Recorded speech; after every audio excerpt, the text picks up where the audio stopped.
الحمد للہ رب العالمین والصلاة والسلام علی سیدنا محمد خاتم النبیین وعلی آلہ وازواجہ واصحابہ اجمعین۔ برادران اسلام، السلام علیکم ورحمۃ اللہ وبرکاتہ۔ اس سے قبل عدت کے ضروری مسائل اور عدت کی 5 قسموں کا بیان قرآن و حدیث کی روشنی میں آپ نے حصہ اول میں ملاحظہ فرمایا۔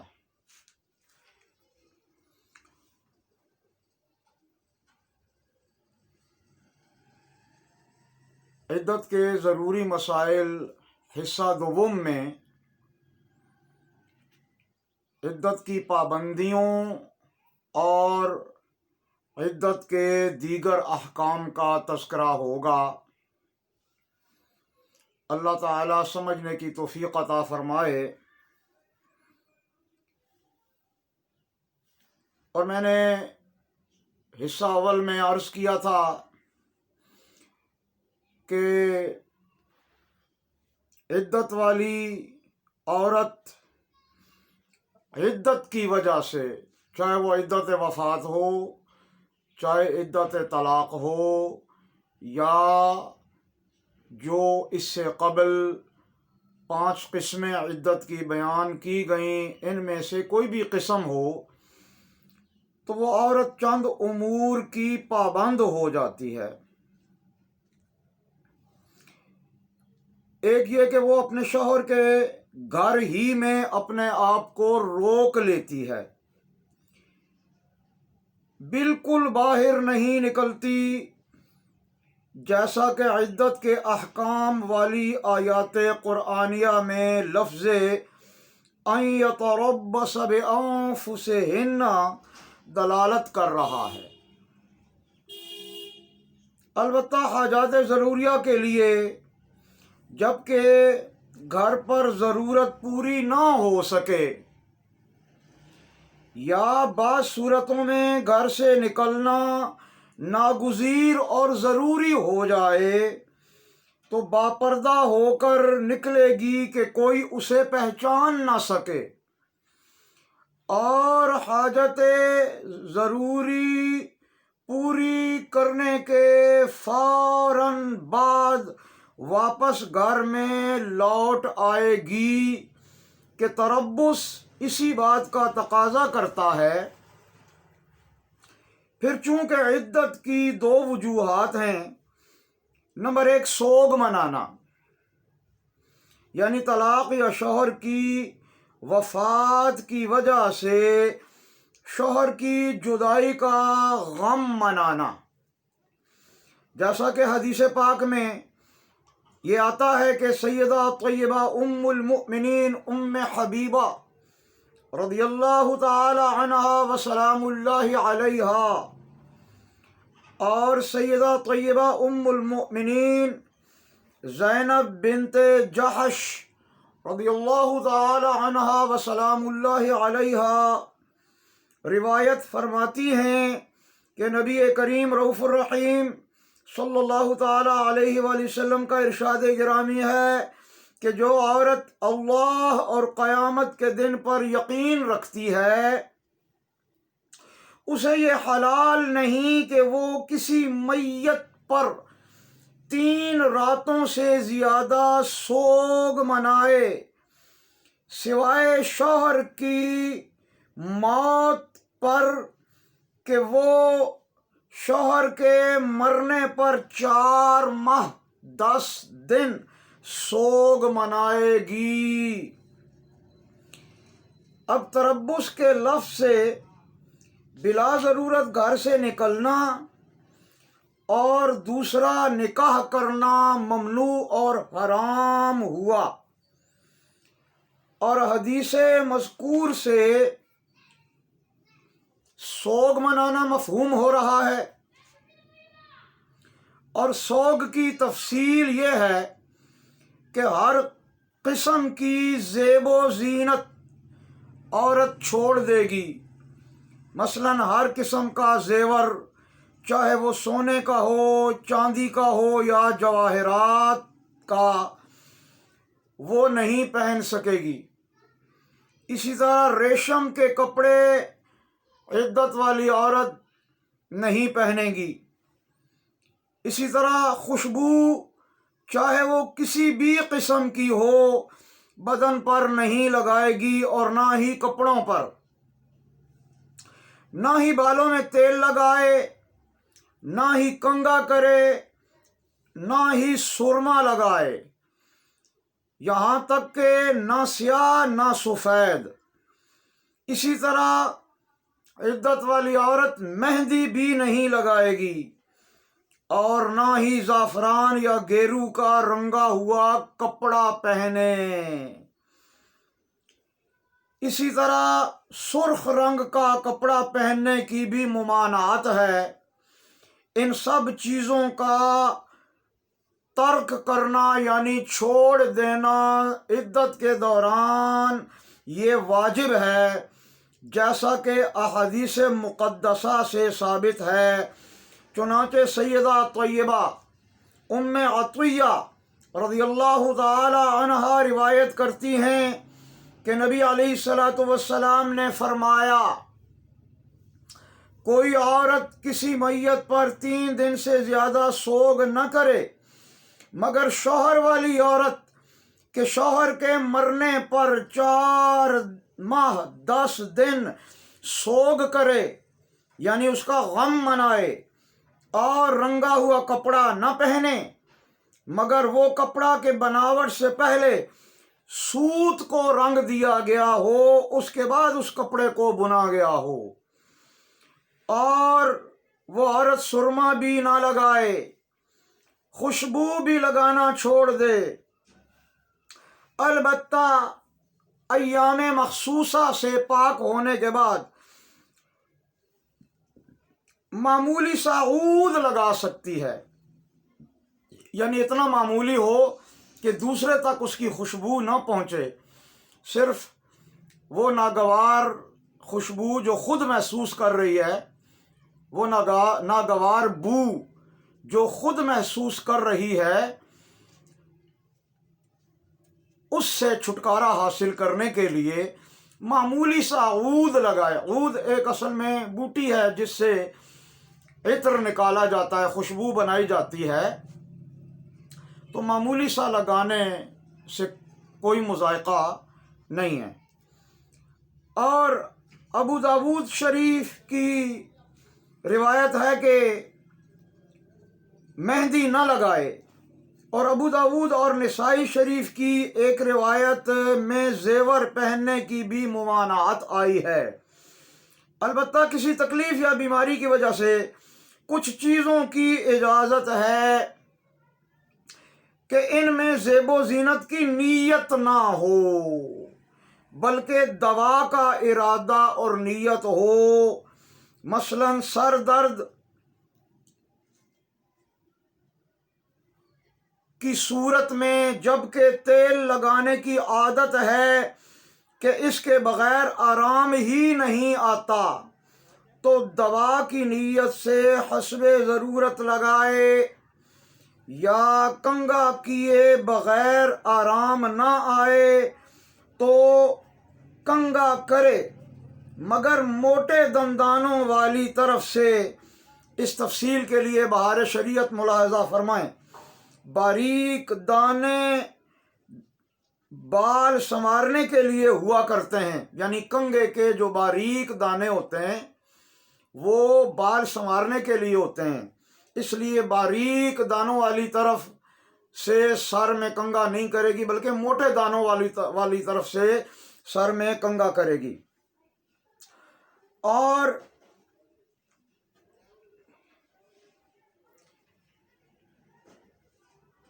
سوگ منانا چونکہ محل زینت نہیں ہے، اسی طرح آنکھوں میں درد، جلن یا خارش ہو کہ سرما لگائے بغیر ٹھیک نہ ہوں گی تو سفید سرما لگائے۔ ہاں، اگر آرام نہ آئے تو سیاہ سرما لگائے، لیکن رات کے وقت لگائے اور صبح ہوتے ہی اس سرمے کو آنکھوں سے دھو ڈالے۔ جسم پر خشکی اور خارش ہو کہ سوتی کپڑے تکلیف دیتے ہوں یا ریشم کے کپڑے پہننے سے افاقہ ہوتا ہے تو حسب ضرورت ریشمی کپڑے پہننے کی بھی اجازت دی گئی ہے۔ اسی طرح سوگ عاقلہ بالغہ مسلمان عورت پر واجب ہے جس کو شوہر نے طلاق بائنہ دی ہو، یعنی فوراً جدائی والی طلاق، یا شوہر فوت ہو گیا ہو۔ اگر شوہر نے طلاق رجعی دی ہو تو عورت زیب و زینت اختیار کرے گی، یعنی فرق یہ ہے اگر وہ وفات کی عدت میں ہے یا طلاق بائنہ۔ یہ فقہا کی ایک اصطلاح ہے، بائن کہتے ہیں جدائی کو،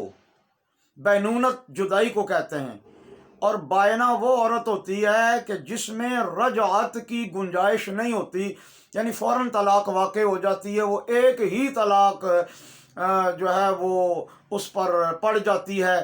اور عدت گزارنے کے بعد وہ دوسرا نکاح کرنے کے لیے آزاد ہوتی ہے۔ تو یہ دو قسم کی عورت، یعنی کہ طلاق بائنہ والی یا شوہر کی وفات کی عدت گزارنے والی عورت، زیب و زینت ہرگز نہیں کرے گی، البتہ وہ عورت جسے اس کے شوہر نے رجعی طلاق، یعنی کہ جس میں گنجائش ہوتی ہے کہ تیسرے حیض کے ختم ہونے سے پہلے مرد اپنی عورت سے رجوع کر سکتا ہے، تو اگر عورت رجعی طلاق گزار رہی ہو تو اس عورت کو چاہیے کہ وہ زیب و زینت حد درجے اختیار کرے تاکہ شوہر رجعت کی طرف مائل ہو جائے اور دوسری یا تیسری طلاق کی نوبت ہی نہ آئے۔ اس ضمن میں اصول و قواعد بھی احادیث سے اخذ کیے گئے۔ تمام احادیث بیان کرنے کی اس جگہ گنجائش نہیں ہے، صرف ایک حدیث پاک اس جگہ پیش کرنے کی جسارت کرتا ہوں۔ فلہذا امام ابو داود اور امام نسائی رحمۃ اللہ تعالی علیہما سیدہ طیبہ ام المؤمنین ام سلمہ رضی اللہ تعالی عنہا و سلام اللہ علیہا سے روایت کرتے ہیں کہ ان کے شوہر حضرت ابو طلحہ کا انتقال ہو گیا، اور سیدہ فرماتے ہیں کہ میں ان کی عدت گزار رہی تھی کہ نبی پاک صلی اللہ علیہ وآلہ وسلم احوال پرسی کے لیے میرے پاس تشریف لائے، جبکہ میں نے ایلوا یعنی مصبر لگا رکھا تھا، تو فرمایا یہ کیا ہے؟ میں نے عرض کی یہ مصبر ہے کہ اس میں خوشبو نہیں ہوتی، تو فرمایا لیکن یہ چہرے کو خوبصورت بناتا ہے، اگر لگانا ہی ہو تو رات کو لگاؤ اور دن کو صاف کر ڈالو، اور خوشبو اور مہندی سے بال مت سنوارو۔ اس پر میں نے عرض کی پھر بالوں میں کنگھا کرنے کے لیے میں کیا کروں؟ تو سرکار علیہ الصلاۃ والسلام نے فرمایا بالوں پر بیری کے پتے تھوپ لیا کرو، پھر ان بالوں میں سے ان بیری کے پتوں کو نکالنے کے لیے کنگھا کیا کرو۔ تو اس حدیث پاک سے مراد یہ ہے کہ اب چونکہ نیت زیب و زینت کی نہیں ہوگی بلکہ بالوں میں سے بیری کے پتے نکالنے کی ہو جائے گی، فلہذا نیت بدلنے کی دلیل اور نیت بدلنے کے لیے حیلہ کرنے کی دلیل اس حدیث پاک سے ہمیں حاصل ہو گئی۔ یہ تو عدت کی ایک وجہ بیان ہوئی جس کے ضمن میں عدت کی پابندیوں کا ذکر بھی آ گیا۔ اب عدت گزارنے کی دوسری وجہ ملاحظہ فرمائیں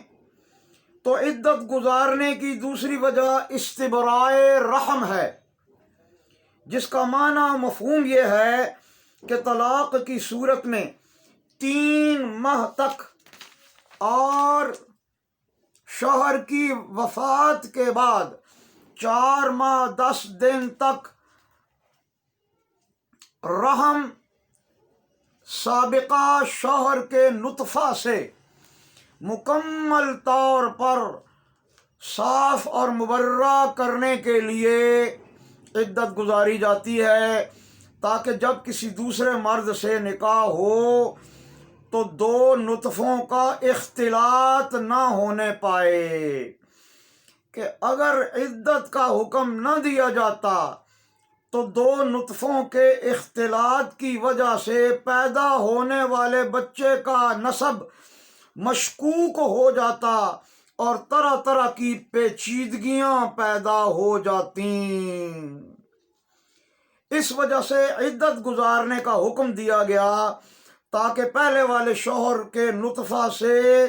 رحم مکمل طور پر صاف ہو جائے، یا پھر اگر حمل ہو تو وہ حمل بھی ظاہر ہو جائے، اور پیدا ہونے والے بچے کا نسب عورت کے سابقہ شوہر سے ثابت ہو جائے،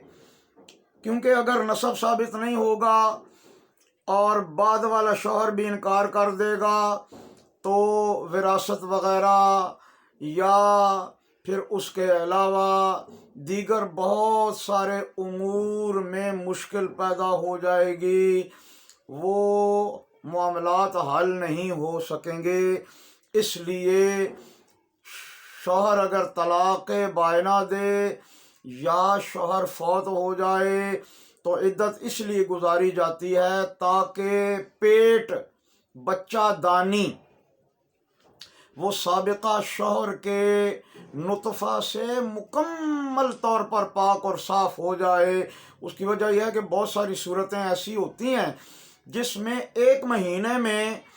بچہ دانی یا رحم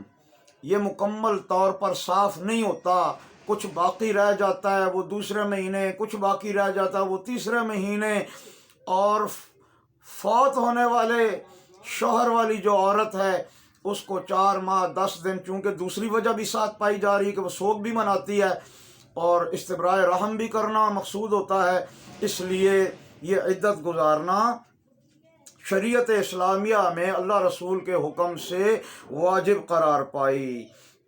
تو یہ چند ضروری مسائل تھے جو عدت کے احکام میں بہت اہم ہیں، ہم نے بیان کر دیے۔ اگر سمجھ نہ آئے تو ڈسکرپشن باکس میں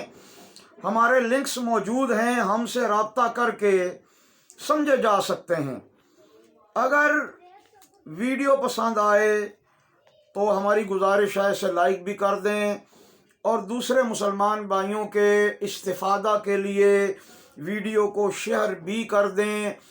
اور اس مقصد کے لیے کہ ہماری ہر آنے والی ویڈیو آپ تک بر وقت اور فوراً پہنچ جائے، آپ سے گزارش ہے چینل کو سبسکرائب کرنے کے بعد بیل آئیکن کو بھی دبا دیں تاکہ ہر آنے والی ویڈیو فوراً آپ تک پہنچ جائے۔ یہ ہماری آپ سے پرزور گزارش ہے کہ ہمارا مقصد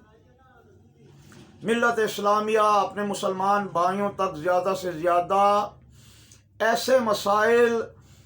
جو لوگ پوچھنے میں جھجک محسوس کرتے ہیں یا ان کا تعلق خواتین کے ساتھ ہے یا علماء سے پوچھتے ہیں لیکن ایک بار بتانے سے وہ سمجھ نہیں پاتے، تو اگر ہماری ویڈیو بار بار وہ سنیں گے دیکھیں گے تو انشاءاللہ بار بار سننے سے مسئلہ مکمل طور پر ان کی سمجھ میں آ جائے گا، ہماری اکثر ویڈیوز لمبی ہو جاتی ہیں، وجہ یہ ہے کہ ضروری مسائل کو تفصیل کے ساتھ اور دلائل کے ساتھ بیان کرنے کے لیے وقت درکار ہوتا ہے۔ آپ ہماری ویڈیو کو سکپ کیے بغیر سنا کریں، اگر ایک نشست میں نہ سن سکیں تو اسے کئی نشستوں میں سنیں، لیکن مکمل طور پر سنیں تاکہ کوئی بات تشنا نہ رہ جائے یا مسئلہ سمجھنے سے نہ رہ جائے۔ پھر بھی سمجھ نہ آئے تو ہم نے گزارش کر دی ہے، ڈسکرپشن باکس میں لازماً اپنے نمبر دے دیا کرتا ہوں، فون پر اس فقیر کے ساتھ رابطہ کریں تو انشاءاللہ العزیز بہت تفصیل کے ساتھ دلائل کے ساتھ آپ کی خدمت میں آپ کے شرعی مسائل کا حل یہ فقیر پیش کرے گا۔ اللہ تعالیٰ سے دعا ہے کہ اللہ تعالیٰ میری کاوش کو قبول فرمائے اور سب کو سن سنا کر عمل کی توفیق عطا فرمائے، اور اعمال میں اللہ تعالیٰ ہمیں خلوص عطا فرمائے۔ وآخر دعوانا ان الحمد للہ رب العالمین، والسلام علیکم ورحمۃ اللہ وبرکاتہ۔